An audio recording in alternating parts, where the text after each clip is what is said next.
Good day, everyone. Welcome to Real Conservative Headline News. I'm your host, Nathaniel Rajkumar. Starting off locally here in Trinidad and Tobago. Project update. Western Main Road, 7.5 kilometers, Carenage, Culvert repairs. Work continues at the 7.5 kilometer mark along the Western Main Road in Carenage as our Highways Division keeps the momentum going on critical culvert repairs. Crews are strengthening the excavated base and preparing the area for the next phase of construction. So it's not just about patches, people. Each step in this process helps reinforce the structure beneath the roadway and supports the long-term stability of this important route. Works and Infrastructure Minister and Acting Prime Minister Jerlene John, hopefully the future leader of the United National Congress, has assured that road paving works in Diego Martin and the cleaning of the Diego Martin River remain priorities as efforts continue to improve infrastructure and reduce flooding risk in the community. Give credit when credit is due, people. Even though I have my issues with the UNC and the Kamala Prasad administration when it pertains to fees, fines, and taxes and the SOE, I've said it over and over again. Our Prime Minister, Kamala Prasad, predecessor, she seeks to serve all the peoples of our nation, whether it is in PNM areas, because Carenage, Diego Martin, PNM district, very, very strong PNM district. That's one of the wives of the PNM.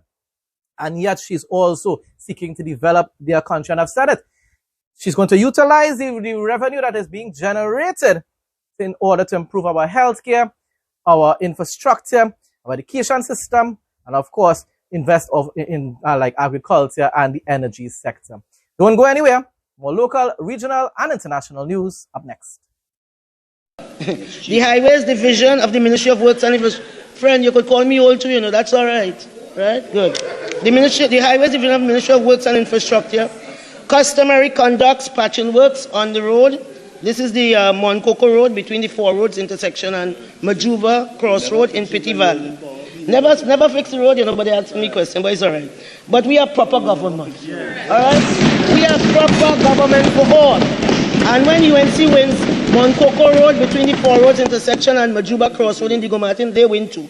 So as such, maintenance is scheduled to commence in April of 2026, something you all have never done. You all would have said until the 12th of never, right? With works anticipated to be completed within 2 weeks, sir.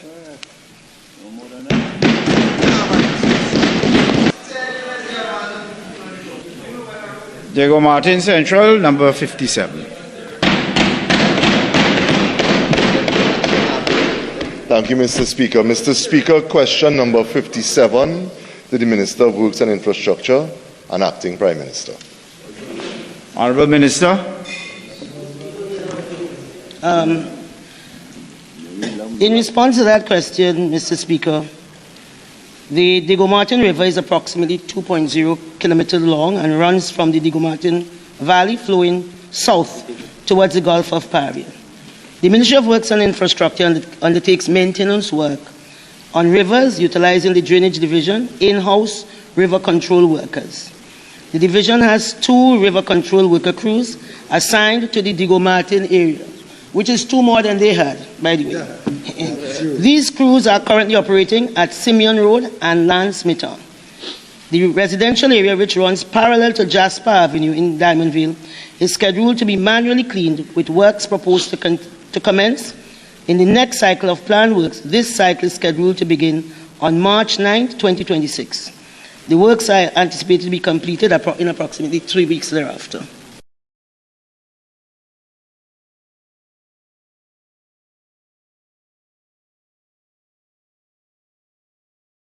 Relief may be on the horizon for Tableland residents. Minister of Culture and Community Development and MP from Moruga Tableland, Michelle Benjamin. I really like her as well. I hope she ends up being part of Kamala's inner circle. I hope she ends up being one of the high-ranking members in the United National Congress. She has a good heart. And Minister in the Ministry of Public Utilities, Clyde Elder, met with the community, assuring residents that improvements to water supply are coming very soon. Once again, something that, WASA was neglected. The entire country was neglected under the PNM. It was almost 10 years, people, 9.5 years. Just like you, we have critical areas that experiencing water situation as well. It's not a nice thing to experience. It is not. And that's why I apologize. That's the first thing I did was apologize. No, yes, to you. you did not know water. Yeah. Look at them there. I put that for 4 minerals. I put on my van to put water. And you know where I look over that 4 and type of things. Yeah. At least it's in a difference. Me and you put us somewhere and I never saw I know we all just But you see 2 minutes time. You never You saw see 2 her. minutes time. You never You saw see her. people from outside. I appreciate that. I appreciate that very much. You get water from the truck, you get water from the sky. THA, Tobago House of Assembly Deputy Chief Secretary Dr. Faith Brebner does not believe the state of emergency announcement will have an impact on Tobago's visitor arrivals. Speaking during Thursday's post-executive media briefing, Dr. Brebner stressed that the THA has made it clear Tobago is open for business. Yes, because at the end of the day, one good thing, there are no curfews or anything like that. There's no lockdown or anything. It is just that I still have a concern. I do not like the idea of suspending the constitutional rights of citizens for a long period to fight an ongoing issue, which is crime. At the end of the day, people, what we need to do is reform the TTPS, the Trinidad and Tobago Police Service, so that they could be able to conduct proper investigations, so that the detection rate could be able to be much higher. And therefore, crime will be reduced. Also address gang culture in Trinidad and Tobago. Stop the promotion and the glorification of gang culture. You also don't need an SOE to be able to put mobile police posts in strategic areas and hotspot areas and all along our borders. Empower and increase the coast guards to be able to protect our seas as well. Those are the things they need to focus on. Not using the PNM SOE crime fighting strategy. We really truly are open for business, and therefore, unless there are specific disruptions to our transportation mechanisms, then we are open for business. So unless for some reason there is a further disruption of the sea bridge, or whether if our airspaces are closed, those things have not happened. We knock on wood that those things will not happen, and therefore we continue to function, we continue to behave, and we continue to act as if we are going about our business normally. So I am not concerned about that. The Trinidad and Tobago women's football team battled to a draw against Honduras in the CONCACAF women's qualifiers for the 2027 FIFA Women's World Cup.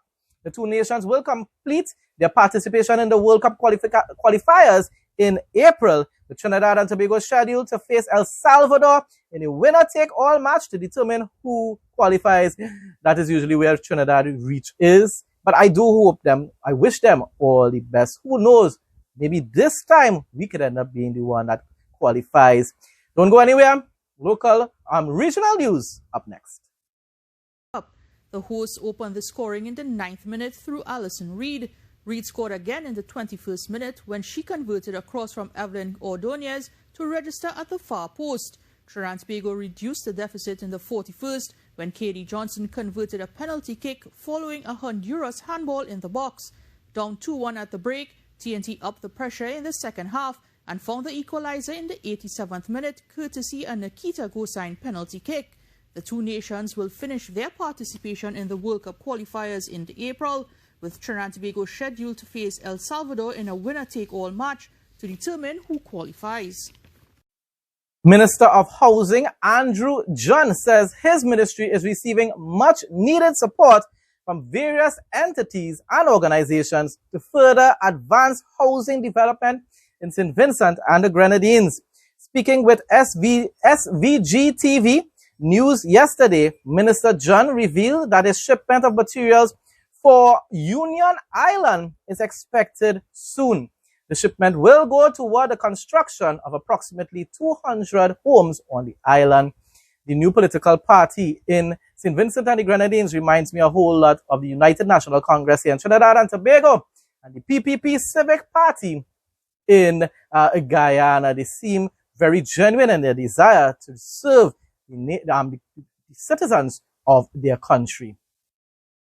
We have the Red Cross is facilitating some assistance from another organization, which would facilitate 200 homes in terms of windows. They will be providing windows and doors for 200 homes. That's a significant assistance. And we really are looking forward, because those materials should be here very soon.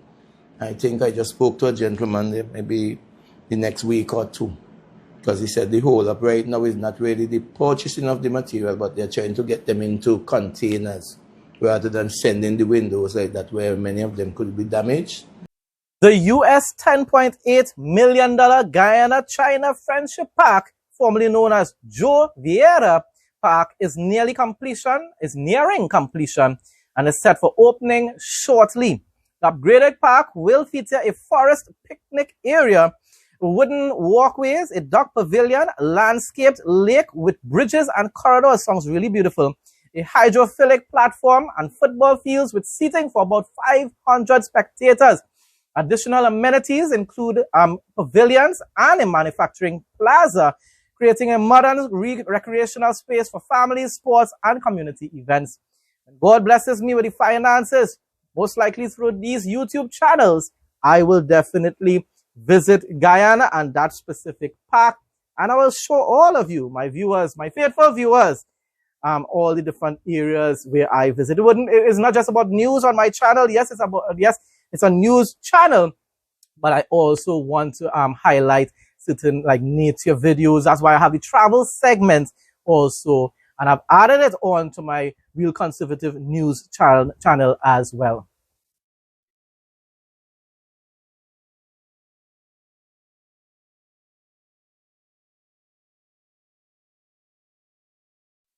The Barbadian government is moving to introduce a national breakfast program in all primary schools, an initiative aimed at ensuring that students begin the school day properly nourished and ready to learn. The program was announced by Minister of Educational Transformation, Chad Blackman, during his feature address marking World Obesity Day. He highlighted the link between nutrition, learning outcomes, and the overall development of children. Blackman revealed that approximately 25% of students arrive at school without having breakfast. Many of them rely on the existing school meals program, which currently provides lunch only. He said proper nutrition was critical if students were to perform at their best academically and remain focused during the school day. The minister explained that the National Breakfast Program forms part of government's wider effort to improve conditions for students' success in the classroom. Yes, people, it's very hard to study on a hungry stomach. It is also expected to help reduce behavioral changes while encouraging healthier eating habits among young Barbadians. Do we have a breakfast program here in Trinidad and Tobago? Because if it's just the lunch school feeding program, then basically Barbados is advancing even more than us. No, I heard about something like breakfasting already, but I don't know. Correct. Tell me, comment. People don't really comment a lot. People will like and stuff like that on my videos, but they barely ever comment. Feel free to comment. Even if you don't agree with me, comment, people, and let me know. So let me know, like in this case, anybody viewing from Barbados or if you're here in Trinidad, let me know if we have a breakfast school feeding program. I do know about the lunch. International news now. Caroline Levitt shares President Trump's hope for the future of Iranian leadership. She said it's in the best interest of the United States of America for Iran to no longer be led by a radical terrorist regime that chants death to America and is lying to the United States and the world about their secret ambitions to possess a nuclear weapon, a nuclear bomb. President Trump does not want to see that, and for good reasons. Who will want that? He wants to take an interest in pursuing who the next leader of the Iranian country is going to be, and that has yet to be seen. Thankfully, as I said, I believe it's in my other news report, thankfully, this time around, Trump isn't making the same mistake he did last year with the bunker buster event. He is finishing the job. I won't get ahead of the president on broadcasting any timelines. What I will tell you is what President Trump has already laid out, which is that the achievable objectives of Operation Epic Fury we expect to last about 4 to 6 weeks, and we are well on our way to achieving those objectives. Annihilating Iran's navy, we know that we've sunk more than 30 Iranian vessels and ships. Their navy has now been deemed combat ineffective. Taking out the ballistic missile threat that Iran posed to the United States and our troops and bases in the region, we have done a tremendous job. The United States military has done a tremendous job at achieving that objective thus far. Just 6 days in, the retaliatory ballistic missile strikes from Iran are now down 90%. Of course, ensuring Iran can never obtain a nuclear weapon as well, and significantly weakening their proxies in the region, which we know are responsible for the deaths of Americans. And we've seen Hezbollah and the Houthis hardly putting up a fight over the course of the last 6 days. Ultimately, the president has made it very clear he wants to take out the threat of Iran to the United States, and Operation Epic Fury is well on its way to doing that. Now for the interesting facts segment, Meta CEO Mark Zuckerberg, Facebook of course, has officially joined the ranks of Florida's most elite residents, purchasing a sprawling 30,000 square foot limestone mansion for $170 million. Florida, Republican state. Mark, you know that? Yeah, of course he knows that. Located at 7 Indian Creek Island Road, the nearly 2-acre estate sits on the ultra-secure enclave known as the Billionaire Bunker, where neighbors include Amazon founder Jeff Bezos, NFL legend Tom Brady, and Ivanka Trump. He's living close to Trump now. The property was purchased from celebrity plastic surgeon Dr. Aaron Rollins and his wife Maureen Rollins, who originally listed the under-construction home for $200 million in late 2025. Designed by world-renowned luxury architect Ferris Raffoli, the residence is a masterclass in opulent design featuring 9 bedrooms, 11 full bathrooms, and a yacht-ready private dock with 200 feet of waterfront. Wow.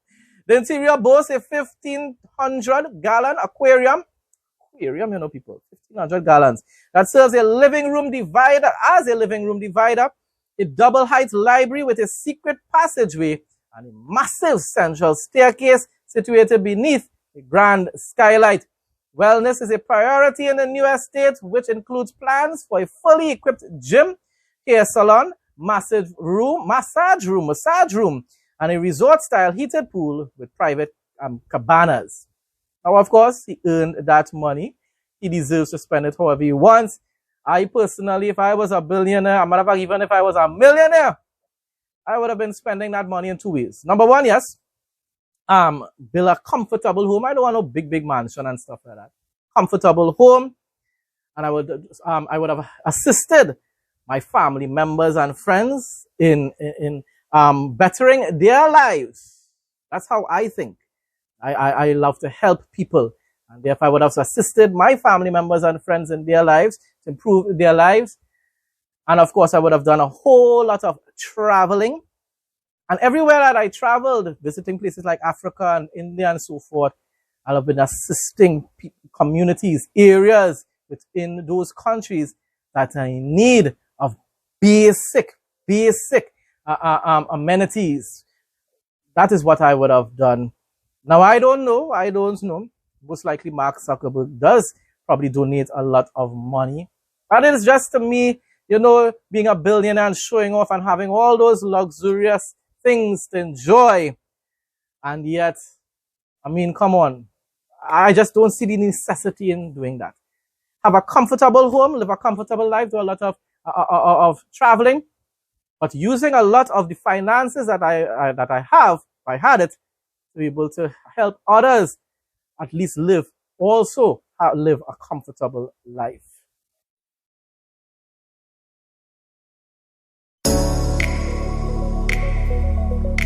Welcome to Real Conservative Headline News Travel Adventures. Queenstown, located on New Zealand's South Island, is a premier year-round alpine destination nestled on the shores of Lake Wakatipu beneath the Southern Alps. Known as the adventure capital of the world, it offers thrilling activities, like bungee jumping and skiing, alongside stunning scenery, world-class food, and vineyards, making it a vibrant, cosmopolitan hub. Whether you are looking for high-octane adventure or a relaxing escape in a breathtaking natural setting, Queenstown is a vibrant destination.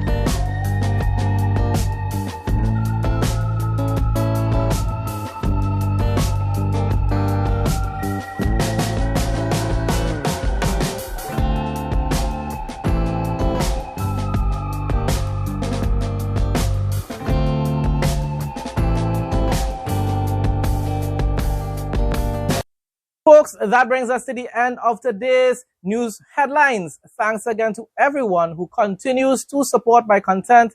Please like, comment, share, and subscribe. Stay blessed and stay safe most of all. In Jesus' name.